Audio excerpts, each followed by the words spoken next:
നമ്മൾ ഇന്ന് നിൽക്കുന്നത് പാലക്കാട് കോട്ടയിലാണ്. 1766 ഹൈദർ അലി നിർമ്മിച്ച, പിന്നീട് അദ്ദേഹത്തിന്റെ മകനായ ടിപ്പു സുൽത്താന്റെ പടയോട്ടങ്ങൾക്ക് സാക്ഷ്യം വഹിച്ച മനോഹരമായ കോട്ടയുടെ ചരിത്രത്തിലേക്ക് പോകാം. മെയിൻ കവാടത്തിൽ നിന്ന് കയറി വരുമ്പം തന്നെ വലിയ മരങ്ങളാണ്. ആ മരങ്ങൾ തണലേക്ക് നിൽക്കുന്ന മരങ്ങളാണ്. നമുക്ക് നടന്നു പോകുമ്പോൾ തന്നെ ഇപ്പോൾ സമയം 11:35 എന്നിട്ട് പോലും വലിയ ചൂടടിക്കുന്നില്ല, നല്ല ഇളം കാറ്റുമുണ്ട്. കോട്ടയ്ക്ക് ചുറ്റുമുള്ള ഈ വലിയ കിടങ്ങുകൾ കേവലം ഭംഗിക്ക് വേണ്ടി മാത്രം നിർമ്മിച്ചതല്ല. ശത്രു സൈന്യത്തിൽ നിന്നും ആനപ്പടയിൽ നിന്നും കോട്ടയെ സംരക്ഷിക്കാൻ നിർമ്മിച്ച ഒരു സുരക്ഷാ കവചമാണിത്. ഇവിടെ ശത്രുക്കൾ നീന്തി കയറാതിരിക്കാൻ വേണ്ടി മുതലകളെ വളർത്തിയിരുന്നു എന്ന് പറയപ്പെടുന്നു. ഹൈദർ അലി 1766 നിർമ്മിച്ച ഈ കോട്ട പിന്നീട് അദ്ദേഹത്തിൻ്റെ മകൻ ടിപ്പു സുൽത്താൻ്റെ പ്രധാന സൈനിക താവളമായിരുന്നു. കരിങ്കല്ലിൽ നിർമ്മിച്ച ഈ കൂറ്റൻ മതിലുകൾക്കും കിടങ്ങുകൾക്കും നൂറ്റാണ്ടിൻ്റെ പോരാട്ടത്തിൻ്റെ കഥകൾ പറയാനുണ്ട്. പാലക്കാടിൻ്റെ ചരിത്രമുറങ്ങുന്ന ടിപ്പു സുൽത്താൻ്റെ കോട്ടയിലൂടെ നമുക്കൊന്ന് നടന്നു കാണാം.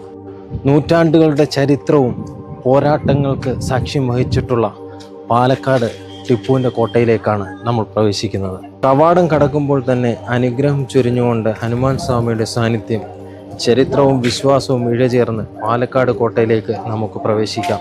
കോട്ടയ്ക്കുള്ളിലേക്ക് നമ്മൾ കയറി വരുമ്പോൾ വലിയ തണൽ മരങ്ങളും ഇളം കാറ്റുമാണ് നമ്മളെ വരവേൽക്കുന്നത്. ഇത് കണ്ടില്ലേ, ഇതൊരു മാവാണ്.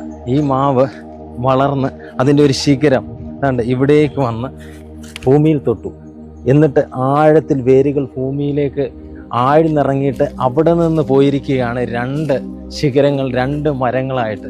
പ്രകൃതിയുടെ ഒരു വലിയ അത്ഭുതമാണ്. നൂറ്റാണ്ടുകൾ പഴക്കമുള്ള ഈ മാവ് ഈ കോട്ടയ്ക്കുള്ളിൽ അത്ഭുതമായി നിൽക്കുന്നു. കോട്ടയ്ക്കുള്ളിലെ മറ്റൊരു വിസ്മയമാണ് കരിങ്കല്ലിൽ തീർത്ത ഈ മനോഹരമായ കുളം. ശത്രുക്കളുടെ കണ്ണിൽപ്പെടാത്ത വിധം കോട്ടയ്ക്കുള്ളിൽ നിർമ്മിച്ച ഈ ജലസ്രോതസ് അന്നത്തെ എഞ്ചിനീയറിംഗ് വൈഭവത്തിൻ്റെ അടയാളമാണ്. പാലക്കാട് പൊതുവെ ചൂടുള്ള സ്ഥലമാണ്. പക്ഷെ നമ്മൾ ഈ കോട്ടയ്ക്ക് മുകളിൽ നിൽക്കുമ്പോഴും വലിയ ചൂടറിയുന്നില്ല. എന്തുകൊണ്ടാണെന്നറിയോ? ഞാൻ കാണിച്ചുതരാം. കണ്ടോ, അത്രയ്ക്ക് കാറ്റാണ് ഇവിടെ. ഭയങ്കര കാറ്റാണ്. ആ കാറ്റ് കൊണ്ട് നമ്മൾ ചൂടറിയുന്നില്ല. കോട്ടയ്ക്ക് മുകളിൽ നിൽക്കുമ്പോൾ ഈ കോട്ടയ്ക്ക് ചുറ്റും വലിയ കിടങ്ങുകളാണ്. ഞാൻ പറഞ്ഞല്ലോ ആദ്യം തന്നെ വലിയ കിടങ്ങുകളാണെന്ന്. കണ്ടോ, ഈ കിടങ്ങുകൾ പണ്ടൊക്കെ ഇതിനുള്ളിൽ മുതലകളായിരുന്നു. ശത്രുക്കൾ, ആനപ്പട ഏതായാലും ഈ കിടങ്ങ് മുറിച്ച് കടക്കില്ല.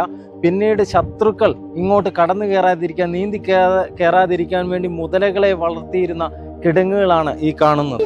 ഒരുപാട് ധീര യോദ്ധാക്കൾ നടന്ന ഈ പടവിലൂടെയാണ് അമീറ മറയൂവും ഞാനും നടന്നു പോകുന്നത്. ചരിത്രമുറങ്ങുന്ന ഈ കരിങ്കൽ കോട്ടയ്ക്കുള്ളിൽ ഈ ആൽമരത്തണലിൽ നിന്ന് വീണ്ടും കാണാമെന്ന പ്രതീക്ഷയോടുകൂടി